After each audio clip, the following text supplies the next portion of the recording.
Muhammadur Rasulullah. Assalamu alaikum and welcome to Journey to Islam. We live in troubled times where the reputation of Islam has been hijacked by extremists.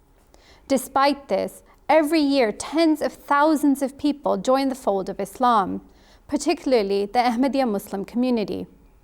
Today we are joined by Melissa King, who will share her story of how she joined the Ahmadiyya Muslim community. Welcome, Melissa, to our program today. Thank you.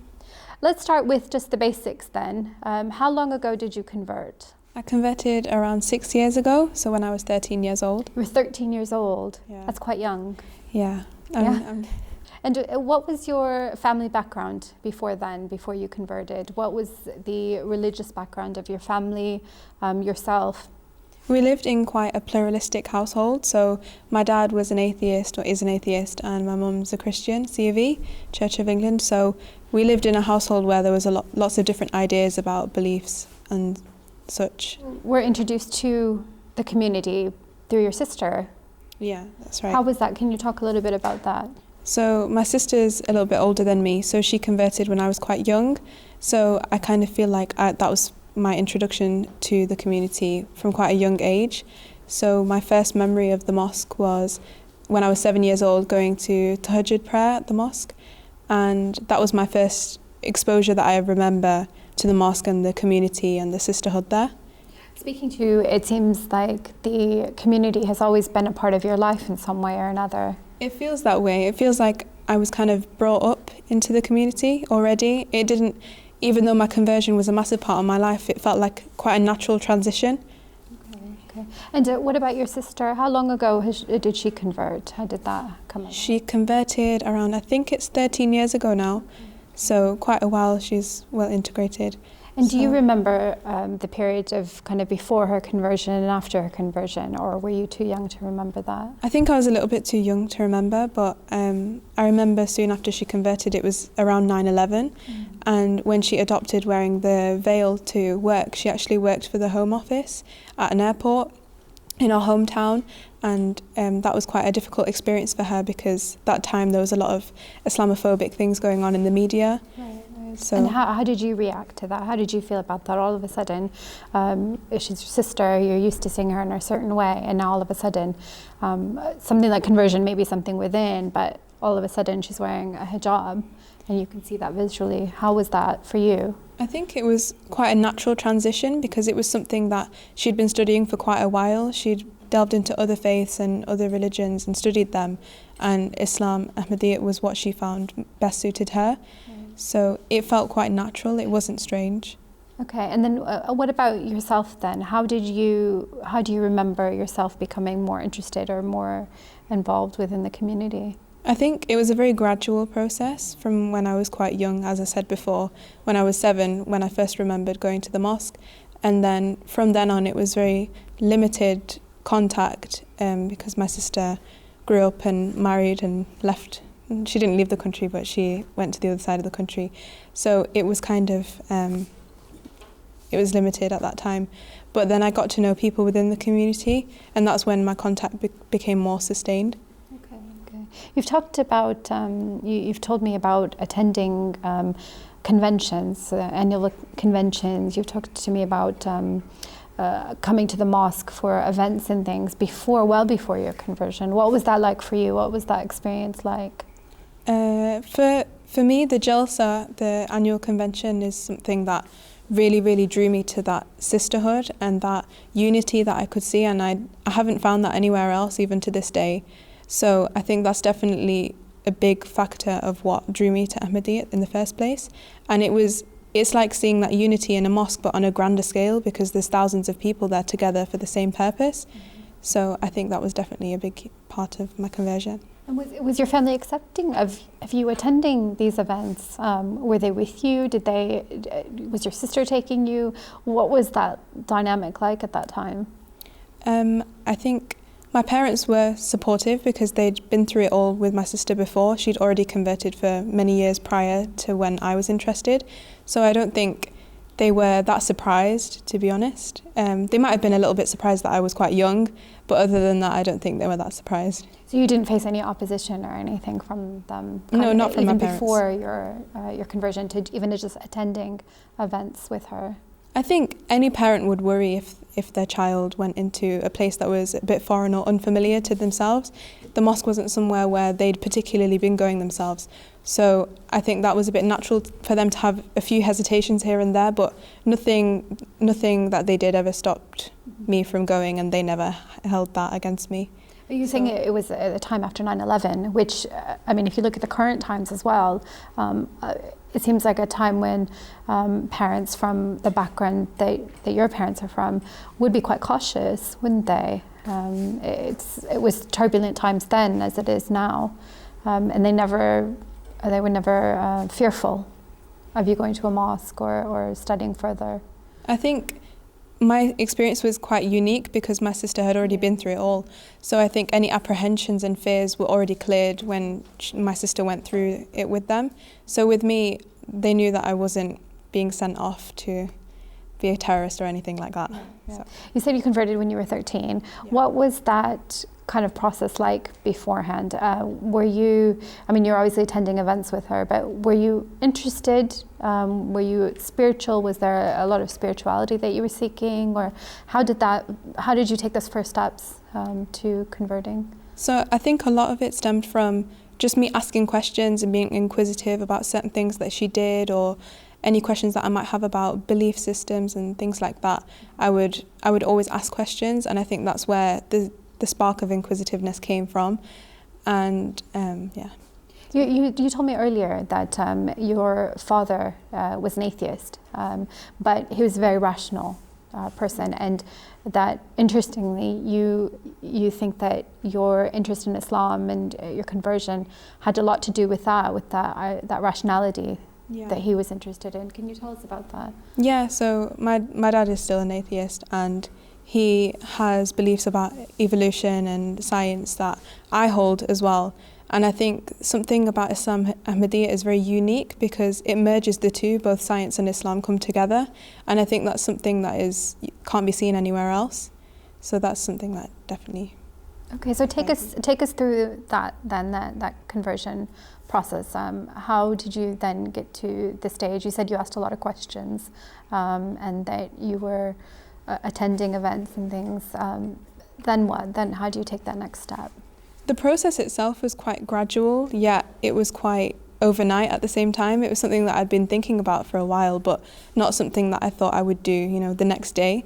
But at the time, I was at an annual convention at the Jalsa Salana UK, and I was thinking about converting, and it just felt right at that time. And then converting then seemed like the best thing to do.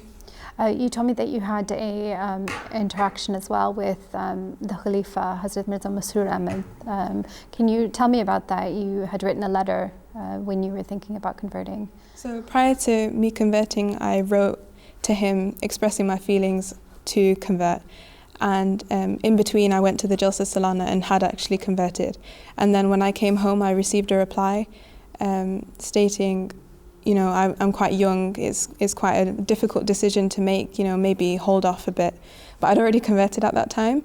So after a few months, I went to go and meet with the Khalifa, and he said, you're old enough, you're mature enough to take this decision and this step in your life. There shouldn't be anything that should stop you, basically. And when you did meet, you were still 13, 14 years then? 13, yeah. 13. Okay, just to clarify then for our viewers, the Khalifa is our spiritual leader who is the head of the Ahmadiyya Muslim community, and he resides here in London, but he is the head of the entire community around the world. And you were saying that you've had quite a close relationship then with the Khalifa since the very beginning. Can you talk more about that? What has that been like, and how has that developed over time? So I've met with the Khalifa a few times. The first time was with my sister, and it was quite overwhelming, a figure that we see on TV all the time on MTA, and to see him in real life is quite surreal. I imagine what it's like comparing it to a celebrity, but it's something much more than that because it's someone so personal to you. So that was quite a surreal experience, and he gave me a pen, so I was really happy with that. So when you first converted then, you had the support then of your family. What was the reaction of your family when you converted, when you told them that you converted? You also said that through your sister, that it was your sister that guided you eventually to your conversion. Can you tell us more about that, and what was that like?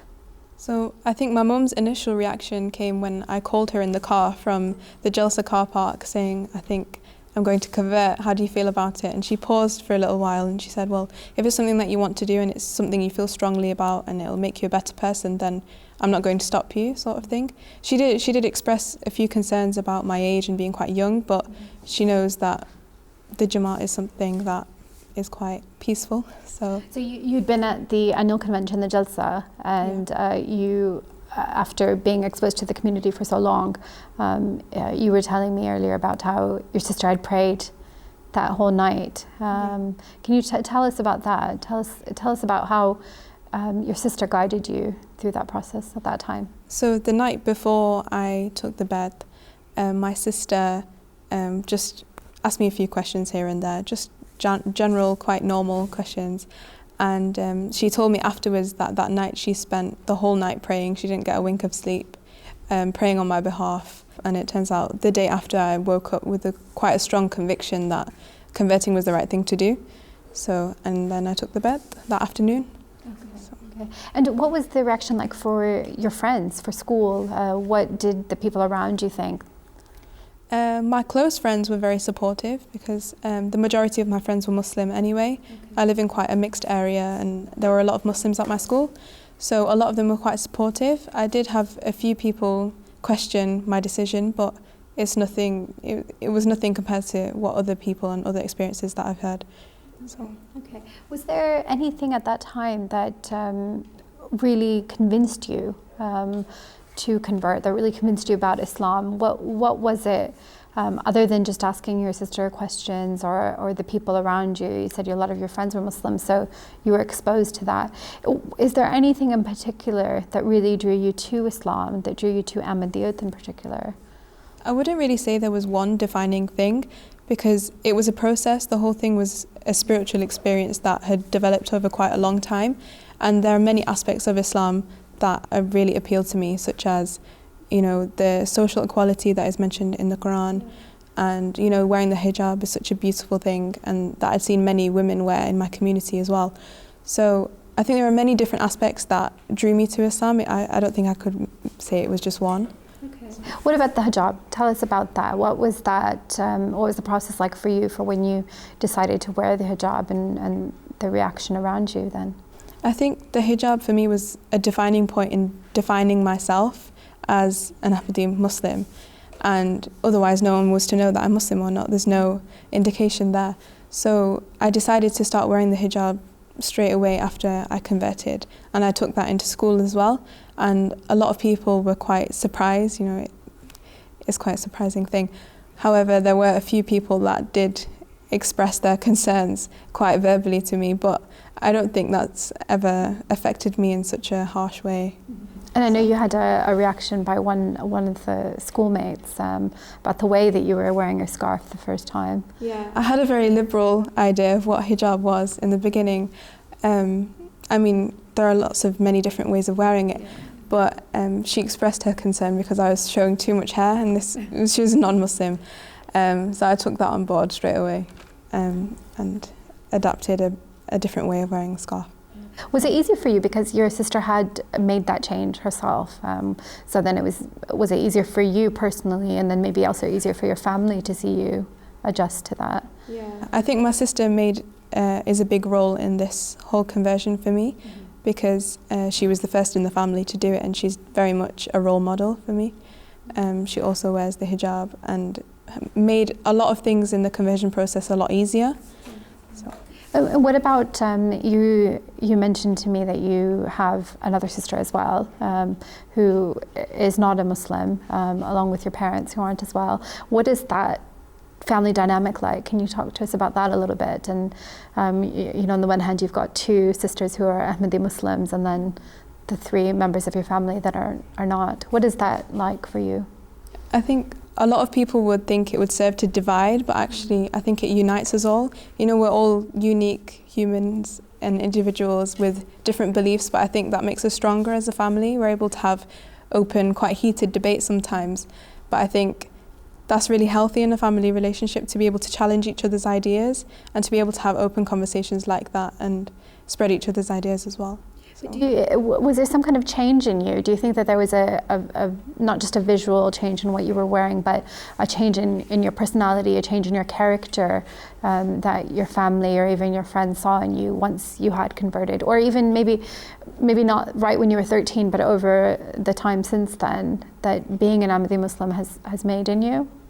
Yeah, definitely. I think being an Ahmadi Muslim is definitely a process. You know, we all aim for the highest level of taqwa, but sometimes we experience peaks and sometimes we experience lows. So I think a convert's experience in that respect is a lot like any other. Okay, and taqwa is the righteousness. Is our, yeah. You think that there are peaks in not just a convert, but really any person's spirituality. Can you tell us about that? Explain what you said to me earlier and what you mean by that there are peaks in a person's spirituality. I think speaking as a convert and speaking with other converts as well, we all experience what I would call convertivitis, whereby people want to know everything at once. You want to be able to absorb things and do what everybody else is doing, go to the mosque and know how to pray and know how to read the Quran and all of that stuff. But it's not something that you can just inherit straight away, and once that feeling goes, it can feel quite low. What happens then? How do you get that passion back for the learning, for Islam, for the community that you've joined? I think establishing a true relationship with the Khalifa definitely strengthens your relationship with God, as we believe he is closest to God on earth. And also I feel like reading books and talking to other people and having friends that inspire you also really, really help to gain that spirituality back. What was it that you felt that you gained from being a part of the community? What makes it different than if you had just stayed on the path that you were as an interested outsider, maybe? By joining, what do you think you gained? I think having that living link with God is such an important thing. It's not something that I'd ever had before. But having that communication with God through prayer is something that's so heartwarming, and it's not an experience that you can really get anywhere else. So I would say prayer is the number one difference. And how do you go from a household where, you said that there wasn't much religion in the household, even though your mother was a Christian, there wasn't much household, and then all of a sudden you're having to pray 5 times a day, and there's so many other prayers that you are having to do and learn. What was that experience like? Did you find that difficult at all, or do you find it peaceful, as you said? I think it was difficult to adjust to obviously praying 5 times a day from 0 is very difficult to do. However, if you, like I said, you experience that feeling of just you want to learn everything, you want to do everything all at once. So at first it was quite easy, and I think having people around you that really inspire you to do those things as well really help. I think as a convert sometimes it can feel quite lonely because your family, you're not doing everything together that a Muslim household may be doing. However, having those people around you that really inspire you to do those things as well really help. And what about this idea what you were just saying about having a relationship with God, coming from not having any relationship with God? Or did you have an understanding of God before, and then now that you have a relationship with God, what has that done for you personally? I think I could say before I was agnostic, so I believed in God, but I didn't follow a particular faith or didn't have a specific link with God in that way. I think having God in my life has made it more peaceful, because you know that there's a higher purpose to everything. No matter what happens in life, whether good or bad, you always know that there's a reason behind it.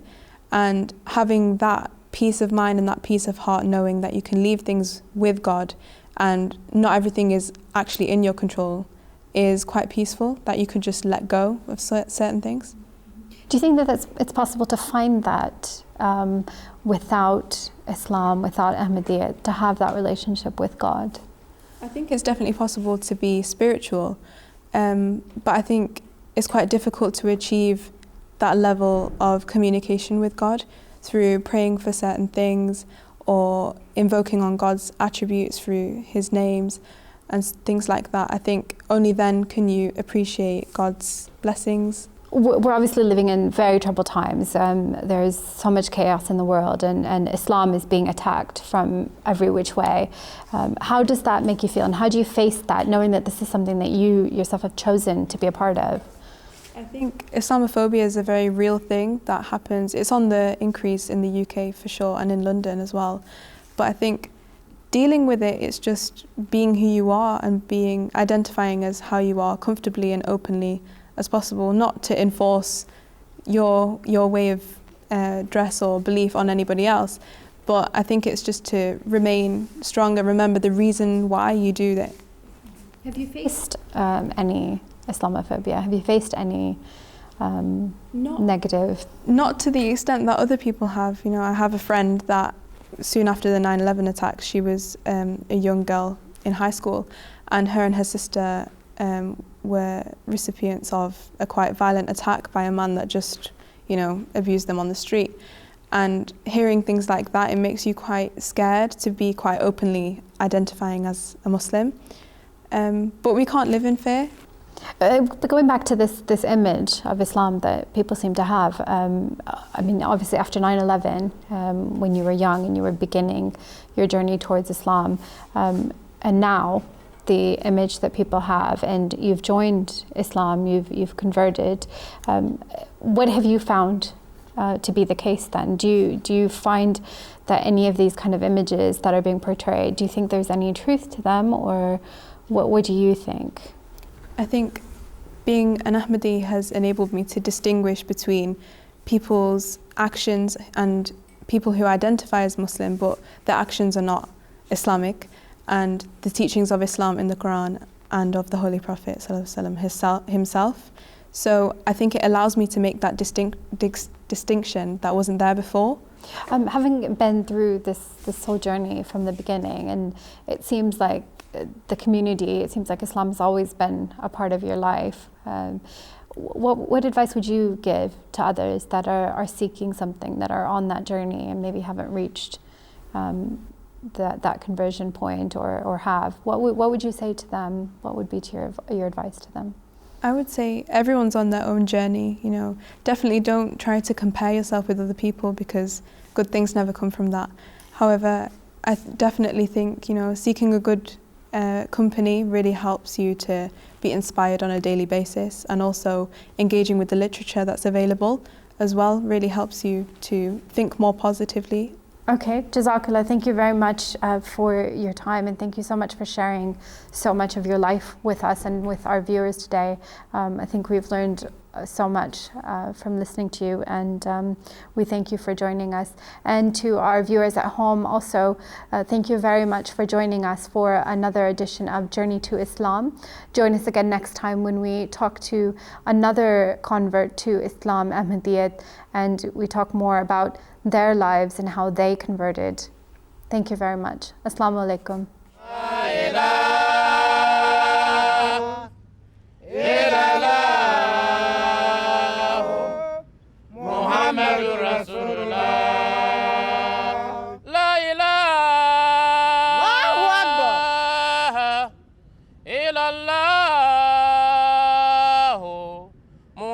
Rasulullah